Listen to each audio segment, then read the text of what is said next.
Le cinéma du Belge Bouli Lanners est spectaculairement émouvant. Ce quatrième long métrage intitulé Les Premiers, les Derniers est un manuel de survie en milieu hostile où il est question de voyage initiatique, de chasseurs de primes et d'un couple en cavale. Dans ce nouveau Far West, ces personnages solitaires sont aussi les conquérants d'un nouveau monde. Je suis plus jeune que toi et j'ai l'air plus vieux. Mais non, t'as pas l'air plus vieux. Ah si, j'ai l'air plus vieux. Moi, je pars pas à travers les bois à pied. Faire des kilomètres pour retrouver le gars qui a volé ce téléphone à la con. Vous n'êtes pas d'ici, vous? Non, c'est pour le boulot. À la télé, ils ont dit que c'est la fin du monde. C'est normal d'avoir peur, tout le monde a peur.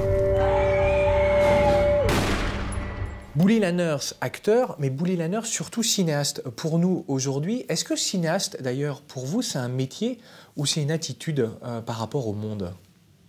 C'est un métier qui permet d'avoir une réflexion et une affirmation sur le monde. Pour présenter ce nouveau film, si je vous propose western évangélique ou poème élégiaque, est-ce que je suis dans le juste? Oui, western évangélique, c'est bien. Ah oui, c'est pas mal. J'aime bien les westerns et le propos ici du film permettait d'user des codes du western sans que ce ne soit trop poussif. Ça collait bien. Donc je ne m'en suis pas privé parce que j'aime le western et que j'aurais très peu l'occasion de pouvoir en tourner aux États-Unis. Donc je l'ai fait. Je m'amuse à utiliser ces codes-là dans ce film-ci pour me faire plaisir. Quand on peint, moi je peignais, le cadre est souvent en scope dans la peinture. Parce que je faisais du paysage. On peint rarement des paysages verticaux. Donc j'aime bien avoir beaucoup de place pour le ciel et le scope me permet d'intégrer le ciel et le paysage dans l'histoire tout en gardant les personnages très proches. Vous êtes marié? Vous avez des enfants? Non. Qui s'inquiète pour vous alors? Des amis, j'imagine. Hey, t'es chez moi ici, mec. Les mecs comme toi, ils feront jamais la loi ici, d'accord? Par quoi votre mise en scène est animée, Bouli Lanners? Par l'agencement d'un cadre, justement, par l'idée de capter une émotion, de révéler un mystère? D'abord, je pense que c'est dans la construction du cadre. Elle intervient très tôt, même dans le processus d'écriture, puisque l'écriture se fait en parallèle de la recherche des décors qui nourrissent l'écriture, et l'écriture appelle à la recherche de nouveaux décors. Donc les deux se font en parallèle, et dès le moment où les décors sont trouvés, il faut que je les dompte. C'est-à-dire que je me promène avec mon viseur de champ, avec cette visée scope, dans le décor, et donc je suis à la recherche des cadres élégants. Après, le propos et la mise en scène se font et je dois capter l'émotion et la justesse de la scène et surtout ce qu'elle doit raconter. Mais à partir déjà d'une base qui repose uniquement sur l'esthétique du cadre.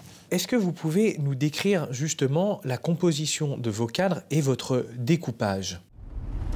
Cochise et Gilou suivent quelque chose qui est très rectiligne. Cette architecture-là, qui est une ancienne rampe de lancement d'un train à réaction, et qui traverse en ligne droite tout un paysage sur lequel évoluent deux personnages. Et ils évoluent sur cette ligne parce qu'ils échappent ainsi à toute logique géographique classique, les routes, les chemins et tout ça, ils échappent à la civilisation.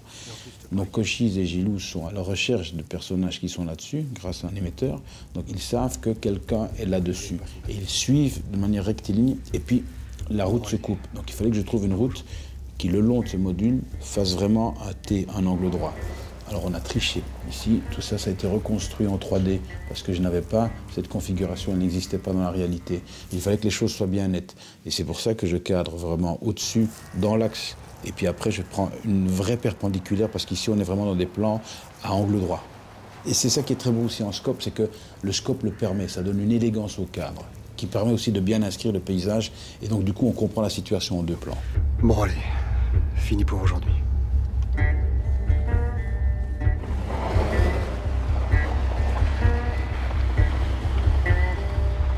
Mais comme dans le western, le cinémascope fait que, et vous le prouvez avec ce plan, l'univers et le décor du western est un décor dont on ne s'échappe pas. C'est aussi pour ça que vous filmez en scope? Oui, le scope, le hors-champ est dur dans le scope.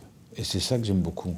Donc ça permet de donner une dimension bien plus grande au paysage. C'est-à-dire qu'on triche complètement le paysage. Et de rendre vos personnages donc prisonniers du décor. Prisonniers. Dans tous mes films, les personnages sont prisonniers des décors. Mais en même temps, c'est une belle prison. Ce n'est pas parce que c'est une prison que spécialement négatif, mais en tout cas, c'est la prison du film, oui, c'est la prison de l'histoire. Et ça les inscrit, et ça les oblige à déambuler dans ces décors-là. Mais alors, ce serait bien de dire que pour lui, que mourir tout seul, ça n'a pas dû être très agréable. Mais maintenant, c'est fini, il n'est plus tout seul. C'est quoi son nom? Samuel. Prolongeons votre analyse dans ce deuxième extrait. Pourquoi les valeurs de cadre sur votre personnage sont immuables alors qu'elles varient sur les deux autres? Mon personnage est déjà dans son histoire. On a déjà vu, à ce stade-là du film, ce que je ressentais.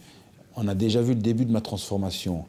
Tandis que l'importance de Max et de Michael Lonsdale dans cette scène-ci émerge. Donc je m'approche d'eux parce que j'ai besoin d'avoir leur complicité et leur sollicitude par rapport à mon personnage. Donc je me rapproche d'eux petit à petit. C'est la seule fois où on va vraiment voir Max de proche. Et c'est important parce que c'est le moment de l'oraison funèbre. Tandis que Gilou, on le connaît déjà. Ni t'écouter, ni t'aimer. Tout l'amour que tu aurais pu donner sur Terre, donne-le de là où tu es. Apprendre à lire ces images, c'est surtout regarder l'arrière-plan. Vous profitez du décor pour utiliser ce poteau télégraphique et en faire...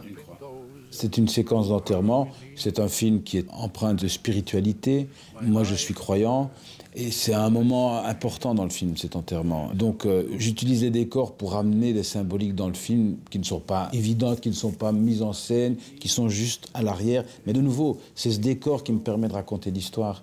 Donc, les décors me permettent toujours de raconter l'histoire. Que ce soit l'âpreté d'un décor, que ce soit la dimension d'un décor, que ce soit les fuyantes dans un décor, ou que ce soit des éléments comme celui-ci qui puissent rappeler une symbolique quelconque. Dans cet extrait, vous vous mettez en scène. Quel est le critère qui permet au réalisateur que vous êtes d'apprécier le jeu de l'acteur? Je scinde les retours en deux. Au niveau de la mise en scène, c'est mon premier assistant et le chef opérateur avec qui on règle les problèmes de mise en scène et avec qui j'ai des retours sur la mise en scène. Pour ce qui est du jeu, c'est mon épouse qui est costumière, donc qui est sur le plateau et qui fait mes retours sur le jeu, et l'ingé son. C'est-à-dire que souvent, c'est au son qu'on remarque si on est juste ou pas. Pourquoi filmez-vous? J'ai besoin de raconter ces histoires, j'ai besoin d'être le témoin de mon temps et j'ai besoin d'y mettre mon point de vue. J'ai besoin de raconter ces histoires, j'ai besoin de parler des gens qui sont les personnages qui sont présents dans mes films, c'est-à-dire des personnages fragiles. Et j'ai besoin de parler de ce glissement sociétal, j'ai besoin de parler de ces questions existentielles parce qu'elles m'obsèdent. Tout simplement.